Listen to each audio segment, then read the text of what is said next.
आत्मचिंतन करना यदि हम सीख लें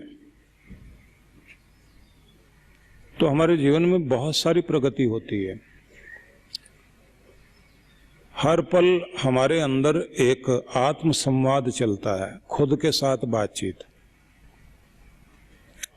जो खुद के साथ बातचीत हम लोग करते हैं उसमें अधिकांश रूप से नेगेटिविटी अधिक होती है, नकारात्मकता। नकारात्मक हम लोग रहते हैं। 70% विचार हमारे ये ना हो जाए, वो ना हो जाए, जीवन में ये ना घट जाए। ये सारी वो चीजें हैं जो आपको डराती रहती हैं। यद्यपि इन सब का मतलब इतना ही होता है कि आप लापरवाह ना बने, जीवन के प्रति सतर्क रहें, सावधान रहें। इसलिए आपके सामने डर भी आता है, चिंता भी आती है। निराशा जब आती है तो वो भी ये दर्शाती है कि तुम ये कर सकते थे लेकिन नहीं कर पाए। लेकिन फिर भी ये बात ध्यान रख लीजिए कि इन सब चीजों का जब दबाव अधिक हो जाता है तो मन की स्थिति ऐसी होती है जैसे शरीर पर कोई घाव या चोट पड़ जाए तो सारा ध्यान हमारा उसी की तरफ जाता रहता है,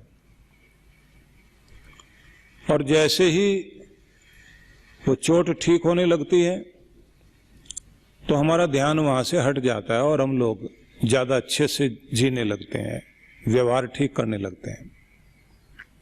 सीधा मतलब ये हुआ कि मन पर पड़ी हुई चोट पर जो जो भी चीजें हमें चोट लगाती हैं, हम बार बार उसके बारे में सोचते हैं, और ये इतना सोचना हो जाता है कि एक ही बात पर बार बार विचार, बार बार विचार, बार बार विचार, अपने डर पर, अपनी चिंता पर। इसी तरह से कुछ और चीजें हैं जिस पर हमारा ध्यान बार बार जाता है। उनको भी हमारे यहाँ 7 भागों में बांटा गया। काम, क्रोध, लोभ, मोह, अहंकार, मद, मत्सर। इस पर भी हर पल हमारा ध्यान लगा रहता है। अगर हम किसी लालच में हैं तो लालच की बात ही हर समय मन में आती रहेगी। लोभ, लालच, ऐसे ही काम विकार, वहां भी ध्यान बार बार वहीं जाएगा। क्रोध है किसी के प्रति, बार बार गुस्सा आता रहेगा, मन में वो चीजें चलती रहेंगी। इसी तरह से है कि मोह हो जाना, बहुत अधिक अटैचमेंट हो जाना किसी चीज से, तो ध्यान वहीं अटका रहेगा, वहां से ध्यान जाता नहीं। अहंकार में जब व्यक्ति होता है तो अहम तत्व भी हमें वास्तविकता से दूर करता है। हम अपने गरूर में ही इतने चलते रहते हैं, गरूर में ही मन भरा रहता है। फिर आगे एक चीज और आती है, मद, किसी चीज का नशा होना, सत्ता का नशा होना, धन का नशा होना, पद का नशा होना, यौवन का नशा होना, शक्ति का नशा होना, संगठन का नशा होना, रूप का, रंग का। जो भी चीजें ऐसी होती हैं जिनको पाकर आप कहते हैं मैं दूसरों से बेहतर हूं, उसमें फिर एक ऐसी चीज आ जाना कि हम मद में आ जाएं। तो ये जो मद है, मदमस्त हो जाना, नशे में आ जाना, ये व्यक्ति के लिए मन को वहीं खींचे रखती है और हमें वास्तविकता से दूर रखती है। इनमें एक और चीज होती है जिसको मत्सर बोलते हैं। मत्सर जो है वो ईर्ष्या, द्वेष, बदला लेना, आलोचना करना, निंदा करना, दूसरों के बारे में बुरा सोचना, घृणा करना, नफरत बनाए रखना। बड़ा भारी विस्तार है इसका। अगर आप देखेंगे प्रकृति में जो भी आनंद चल रहा हो, मौसम का आनंद हो, सुबह हो, शाम हो, कोई झरना हो, सरोवर हो, नदी हो, पहाड़ हो, वन हो, खिले हुए फूल हो, गीत संगीत चल रहा हो, उड़ते हुए पंछी, कोई प्यारी सांझ, बादलों से भरा हुआ आसमान, बूंदों का बरसना, जो भी चीजें सुखद हो सकती हैं, हमारा ध्यान वहां नहीं जाएगा, हम उसका आनंद नहीं ले पाते। हमारा ध्यान जो है हर समय हम अपने में खोए रहते हैं। एक सेकंड के लिए अगर ध्यान चला भी गया, आज मौसम अच्छा लग रहा है, फूल बहुत अच्छे लग रहे हैं, लेकिन उसे अच्छा कहने के साथ ही तुरंत हम फिर अपने अंदर जो चल रहा है हम वहां पहुंच जाते हैं। तो उसका परिणाम ये होता है कि हम खिल नहीं पाते, खुश नहीं हो पाते। तो इसलिए एक चीज ध्यान रख लीजिए कि अपने आप को संतुलित करना, सहज करना, और अपने अंदर जो ये इस तरह की विचारधाराएं चल रही हैं जिनका कोई आपके विकास में, उन्नति में, खुशी में योगदान नहीं है, उन सब चीजों पर नियंत्रण कर सकें तो उसके लिए जरूरी है आत्मचिंतन। आत्मचिंतन में आप डायरी का सहारा ले सकते हैं। अपने पास एक डायरी रखिए जिसमें आप अपने विचारधारा, कहाँ दिमाग जाता है, कहाँ मन जाता है, बार बार हम कहाँ उलझे रहते हैं, किन चीजों में उलझे रहते हैं, मुझे कैसे अपने आप को ठीक करना है। तो जब ये आप नोट करेंगे, खुद के बारे में लिखेंगे, तो 2-3 महीने के लिखे हुए को जब पीछे मुड़ के आप सारे पन्ने पलटेंगे तो आपको विश्लेषण करने का मौका मिलेगा। और अगर आपके पास ऐसे पूरे साल की डायरी हो तो बहुत अच्छा फर्क पड़ेगा। उसमें फिर आपको ये ध्यान जाएगा कि मेरे पूरे वर्ष में क्या क्या चीजें ज्यादा कीमती थी जिस पर मुझे ध्यान देना था, अपने स्वास्थ्य के विषय में मैं कितना लापरवाह रहा, खाने पीने में, एक्सरसाइज में, प्राणायाम में, सोने जागने में, खुश रहने में, अच्छी नींद लेने में, पानी पीने में।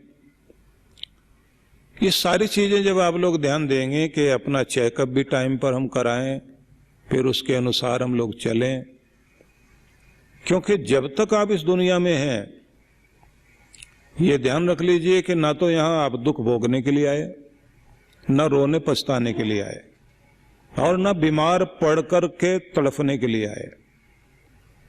न आप इस दुनिया में जो है ईर्ष्या, द्वेष, लड़ाई झगड़े में पड़कर अपने आप को, अपनी शांति को भंग करने के लिए आए। ठीक है, अपने हितों के लिए आपको लड़ना होगा, लेकिन लड़ना स्वभाव ना हो जाए, लड़ने की आदत ना पड़ जाए। याद रखिए कि हर व्यक्ति 4 भागों में बटा हुआ है। वो समाज के जो 4 वर्ग माने गए हैं, ब्राह्मण, क्षत्रिय, वैश्य, शूद्र, वो चारों रूप हमारे अंदर हैं। हम स्वयं के सेवक भी हैं और स्वयं के हम व्यापारी भी हैं और अपने क्षत्रिय भी हैं, और हम स्वयं के लिए ब्राह्मण मतलब वो वर्ग नहीं, बुद्धिजीवी होना, ज्ञान, समझ, पढ़ाई लिखाई, तो अपना ज्ञान विज्ञान भी बढ़ाना होगा और खुद की रक्षा करनी और अपने परिवार की रक्षा करनी, वो गुण भी होना चाहिए। आपका दिमाग, मस्तिष्क जो है वो ब्राह्मण कहलाता है, क्योंकि सोचता वही है, विचार वही करता है। वहां ब्राह्मण से मतलब कोई जाति नहीं है, इसमें कोई जाति बिरादरी नहीं है। ये जो आप सोचते हैं, विचार करते हैं, पढ़ते हैं, लिखते हैं, और इसे कीमती इसलिए माना गया क्योंकि आप देखते हैं अगर आपकी तरफ कोई डंडा हिलाए तो आपके सिर की तरफ, तो आपका हाथ कहां जाएगा? तुरंत अपने सिर को बचाने के लिए। टांग पर कोई डंडा मारे तो हाथ आगे आ जाएगा एकदम। आप ऐसे नहीं करेंगे कि अपने जो है वो टांग को आगे कर दें, आप अपना हाथ आगे ले जाते हैं। वो चोट खाने को भी तैयार है, वो बचने को, बचाने को, डंडा पकड़ने को तैयार है। तो आपको रक्षक बनना पड़ेगा, अपनी भी रक्षा करनी है, अपने परिवार की भी रक्षा करनी है, अपनों की भी रक्षा करनी है।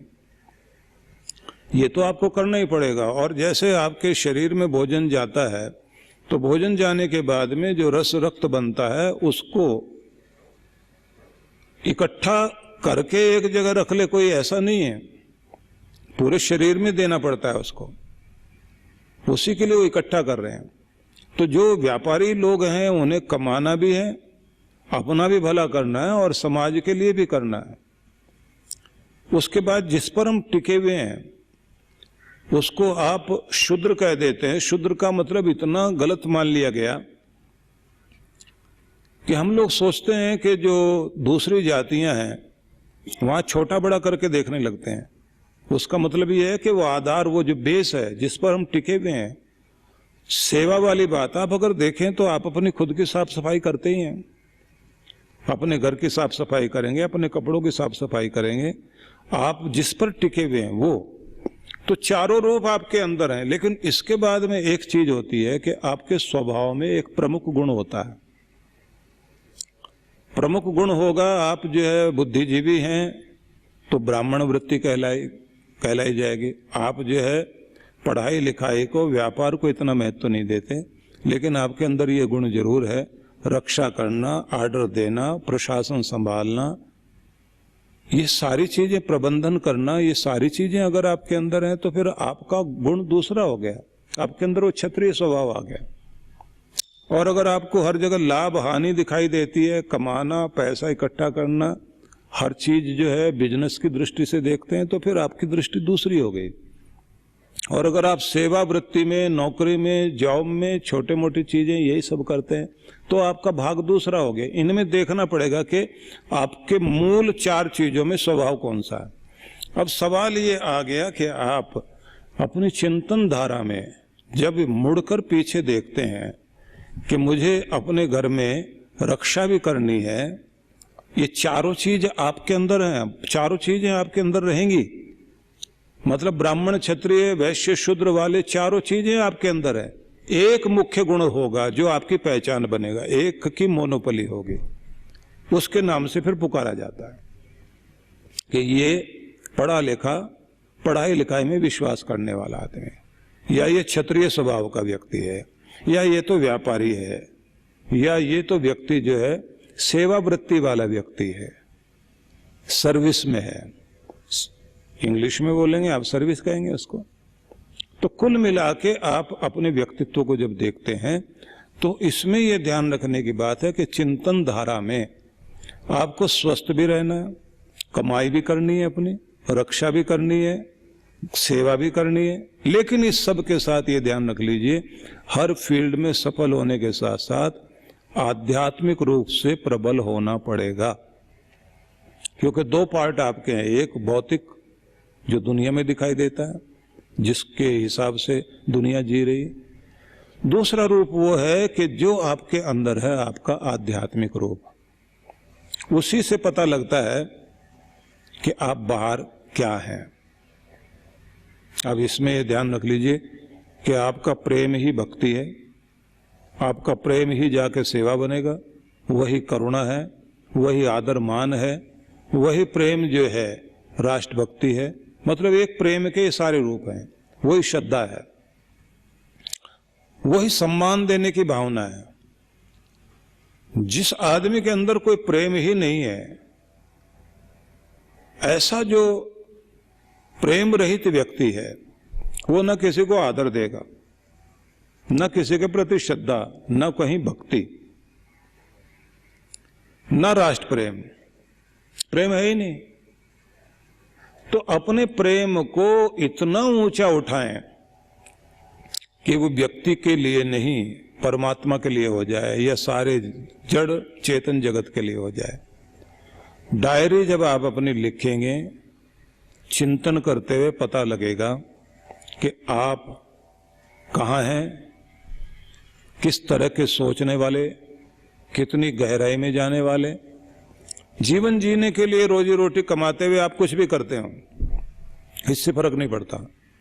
इसलिए अगर रैदास चमड़े का काम कर रहे हैं तो चमड़े का काम करते रहने से वो नहीं हो गए। उनके अंदर जो चलता है वो बड़ी चीज है। इसलिए तो मीरा या कितने सारे संत उनके पास जाकर जो कुछ प्राप्त कर पाए या जो उन्होंने कहा बड़ा महत्वपूर्ण था। कबीर ताना बाना बुनते हैं। अब अगर आप कहें कि जुलाए का काम कर रहे हैं, ये तो बाहरी रूप है उनका, अंदर जो है वो नहीं कोई पहचान पा रहा। लेकिन उनकी पहचान क्या बनी? बहुत अच्छा जुलाया है, ये कपड़े बुनता है, ये उनकी पहचान वो है जो उनका आध्यात्मिक रूप है। उससे वो बाहर है, उससे उन्होंने दुनिया को दिया कुछ। इसलिए याद रखिए, आपकी पहचान आपके अंदर से है, उसे बनाइए, आप उस पर काम कीजिए। और अगर इसी तरह से आप विचार करते जाएं, सेना नाई हो, सावंता माली हो, सदना कसाई हो, गोरा कुमार हो, ये रूप अलग है। भर्तृहरि, यदि हम उनके रूप को देखें तो एक राजा थे, एक व्यक्ति प्रशासन चला रहा हो और जीवन के 3 भाग देखे हों। इसलिए उन्होंने जो अपनी पुस्तक लिखी उसमें श्रृंगार शतक, फिर नीति शतक, फिर वैराग्य शतक। श्रृंगार की जब वो बात कर रहे हैं तो भौतिक जगत के श्रृंगार और भौतिक प्रेम और विषय वासना, वो सारी चीजें उन्होंने कही। जैसे नीति की बात आई तो समाज का व्यवहार, प्रशासन, आपस में कैसे क्या सोचना चाहिए, कैसे चलना चाहिए। लेकिन इस सबसे अलग हटकर जैसे वैराग्य में आ गए, अब यहां उनका रूप अलग दिखाई देता है। जब वो कहते हैं न भोगा न भुगता वयमेव भुगता, हमने भोग नहीं भोगे। कितना भी कहे कि हमने यहां गए, ये भोग भोगे, ये आनंद लिया, ये खाया पिया, ये जीवन के मजे लिए, वो कहते हैं कि भोग की तरफ दौड़ते दौड़ते भोगों ने तुम्हें भोग लिया।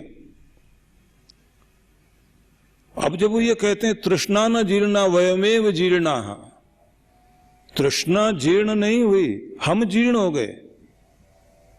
आदमी की जो तृष्णाएं हैं वो कभी खत्म नहीं होती, वो तो बढ़ेंगी। खत्म होगा उसको भोगने वाला या तृष्णा में पड़ने वाला। कालो न याता वयमेव याता, समय नहीं बीता, तुम बीत गए हो। बड़ा अद्भुत उन्होंने कहा, इस दुनिया में जो कुछ हमने पाया, जो कुछ हमारे पास था, उस सब को पाकर हम लोग अपनी इच्छाओं को पूर्ति करने में लगे हुए हैं। लेकिन हो ये रहा कि समय नहीं बीत रहा, तुम बीत रहे हो। तृष्णा नहीं खत्म हो रही, तुम खत्म होते जा रहे हो। अब ये विचार कहां से आए? जब उनका आध्यात्मिक विकास हुआ, अपनी साधना में चले। राजा बहुत हुए लेकिन किसी को याद नहीं किया गया। आपका आध्यात्मिक विकास ही आपको ऊंचाई पर ले जाएगा।